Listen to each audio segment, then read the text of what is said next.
건물 3채를 갚으러 온다는 연락이 왔습니다. 박술래 씨는 35년을 기다렸습니다.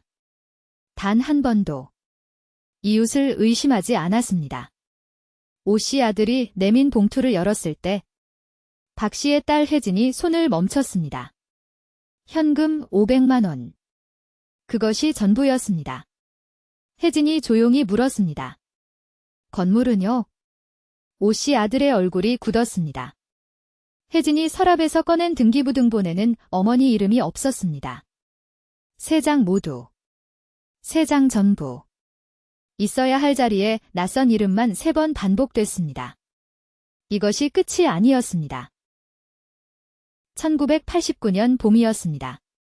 박술래 씨는 35이었고 부모님께 물려받은 건물 3채를 가지고 있었습니다. 서울 외곽의 낡은 건물들이었지만 술래 씨에게는 전부였습니다. 아이 둘을 키우며 남편 없이 혼자 버텨온 삶의 기둥이었습니다. 이런 이야기를 함께 나누고 싶으시다면 구독과 좋아요로 응원해주세요. 여러분의 관심이 더 많은 이야기를 전하는 힘이 됩니다. 그해 봄. 이웃집 오명자 씨가 대문 앞에 서 있었습니다. 오 씨는 늘 웃는 얼굴이었습니다. 목소리도 낮고 부드러웠습니다. 술래 씨. 잠깐 얘기 좀 해도 될까요? 두 사람은 마루에 마주 앉았습니다. 오 씨는 잠시 손을 모으더니 말을 꺼냈습니다. 제가 식당을 하나 시작하려고 하는데 은행 담보가 부족해서요. 술래 씨 건물을 잠깐 담보로 써도 될까요? 사업이 자리 잡히면 바로 빼드리고 세도 제대로 드릴게요. 술래 씨는 잠시 말이 없었습니다. 건물 얘기가 나오면 항상 가슴이 먼저 쪼이는 사람이었습니다. 그게 얼마나 걸리겠어요? 길어야 2년이에요. 절대 폐 안 끼쳐요. 술래 씨는 오 씨의 눈을 봤습니다. 10년 넘게 담장 하나 사이에 살았습니다. 아이들이 아플 때 죽을 쏘아다 줬던 사람이었습니다. 남편이 떠난 밤. 대문 밖에서 함께 울어줬던 사람이었습니다. 믿어요. 명자 씨를. 그 말 한마디가 35년을 삼켰습니다. 서류는 이틀 후에 왔습니다. 오 씨가 직접 가져왔고 공인중개사 사무소에서 만나자고 했습니다. 술래 씨는 딸 혜진을 데려갔습니다. 혜진은 16이었고 산수를 잘했기 때문이었습니다. 사무실에 앉아 서류를 펼쳤을 때 술래 씨는 글씨가 작아서 잘 읽히지 않았습니다. 이게 담보 설정 서류예요? 오 씨가 고개를 끄덕였습니다. 네. 딱 이것만 도장 찍으시면 돼요. 중개사도 옆에서 웃으며 말했습니다. 별거 아니에요. 그냥 담보 위임장이에요. 혜진이 서류를 들여다봤습니다. 글씨가 빽빽했습니다. 엄마. 이거 좀 읽어봐야 할 것 같은데요. 오 씨가 먼저 대답했습니다. 아이고. 어린 게 겁이 많네. 이게 뭐 그리 대단한 서류라고. 중개사도 거들었습니다. 빨리 하셔야 해요. 오후에 은행 담당자랑 약속이 있어서. 술래 씨의 손에 도장이 쥐어졌습니다. 3개의 서류. 3번의 도장. 쿵. 쿵. 쿵. 도장이 찍힐 때마다 혜진은 뭔가 이상하다고 생각했습니다. 그러나 16의 아이가 어른들 사이에서 할 수 있는 말은 없었습니다. 그 침묵이 평생을 따라왔습니다. 나중에 알고 보니 그것은 담보 위임장이 아니었습니다. 소유권 이전 동의서였습니다. 건물 3채가 그날 오후 오명자의 이름으로 넘어갔습니다. 2년이 지났습니다. 오 씨에게서 연락이 없었습니다. 술래 씨가 먼저 찾아갔습니다. 명자 씨. 담보 이제 빼줄 때 됐지 않아요? 오 씨는 웃으며 말했습니다. 조금만 더요. 사업이 이제 막 자리 잡고 있어서요. 술래 씨가 도와주니까 잘 되고 있잖아요. 5년이 지났습니다. 명자 씨. 이제는 진짜 돌려줘야 할 것 같아요. 오 씨는 그때마다 봉투를 내밀었습니다. 30만 원, 50만 원. 이자 조금이에요. 미안해요. 순례 씨는 받지 않으려 했지만 오 씨는 억지로 손에 쥐어줬습니다. 그 돈을 받을 때마다 순례 씨는 오 씨를 믿어야 할 이유가 생기는 것 같았습니다. 10년이 지났을 때 건물 3채 중 한 채가 팔렸습니다. 순례 씨는 몰랐습니다. 20년이 지났을 때 두 번째 건물이 팔렸습니다. 여전히 몰랐습니다. 서울 외곽이 개발되면서 땅값이 뛰었습니다. 3채의 건물이 합쳐서 50억이 넘는 가치가 됐습니다. 오 씨는 그 돈으로 강남의 아파트를 샀습니다.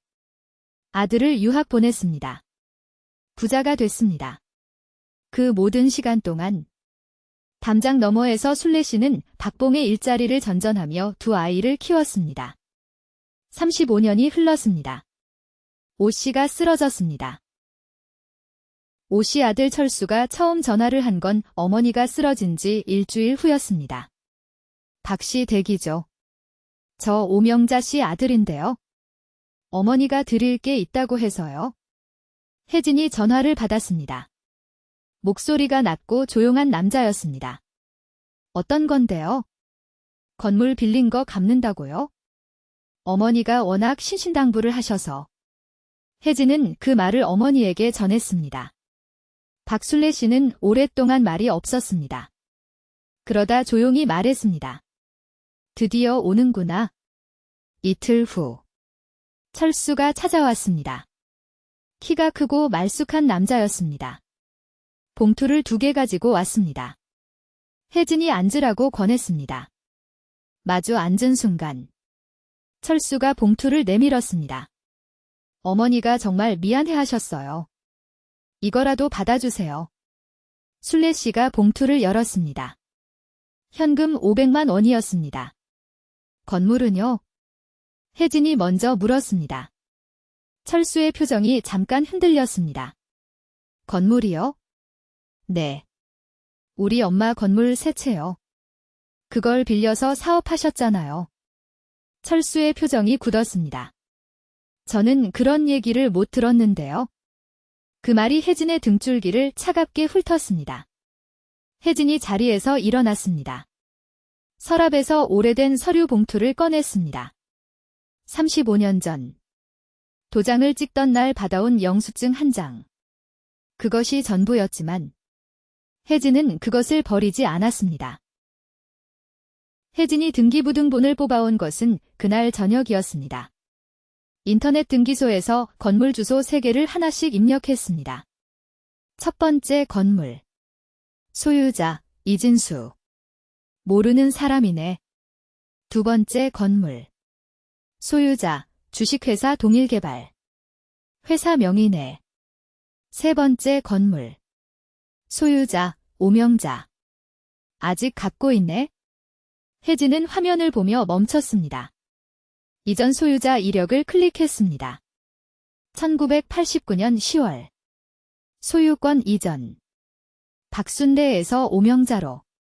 손가락이 굳었습니다. 이게 맞아? 혼자 중얼거렸습니다. 세 건물 모두 같은 날 이전됐습니다. 1989년 10월 17일 도장을 찍었던 바로 그날이었습니다. 혜진은 어머니 방으로 뛰어갔습니다. 순례 씨는 TV를 보고 있었습니다. 엄마. 이것 봐봐. 화면을 내밀었습니다. 순례 씨가 화면을 한참 봤습니다. 그러다 조용히 말했습니다. 내 이름이 없네? 울지도 않았습니다. 그냥 담담했습니다. 그 담담함이 더 무서웠습니다. 혜진이 철수에게 전화를 걸었습니다. 오 씨 아주머니 건물 3채. 다 우리 어머니 건물이었어요. 1989년에 소유권을 넘겨받아서 팔아버리셨더라고요. 오늘 등기부등본 다 확인했어요. 전화기 넘어 긴 침묵이 흘렀습니다. 철수가 말했습니다. 그게 무슨 말씀이세요? 모르셨어요. 저는 정말 몰랐어요. 목소리가 떨렸습니다. 그 떨림이 진짜인지 혜진은 알 수 없었습니다. 오명자 씨가 입원한 병원은 강남 사립병원이었습니다. 1인실이었습니다. 혜진이 문을 열고 들어갔을 때 오 씨는 침대에 반쯤 기대어 있었습니다. 나이보다 젊어 보였습니다. 피부도 곱고 손도 부드러웠습니다. 혜진이구나. 오 씨가 먼저 말했습니다. 어쩐 일이야? 혜진은 의자를 끌어당겨 침대 옆에 앉았습니다. 등기부등본 3장을 꺼내 침대 위에 펼쳤습니다. 오 씨의 눈이 서류 위를 스쳤습니다. 표정이 변하지 않았습니다. 이게 뭔지 아시죠? 혜진이 물었습니다. 오 씨가 대답하지 않았습니다. 우리 엄마 건물이에요? 1989년에 담보로 빌려줬는데 그날 소유권이 넘어갔어요. 3채 모두. 그리고 2채는 팔려나갔고요. 오 씨가 창문을 바라봤습니다. 한참 후에 말했습니다.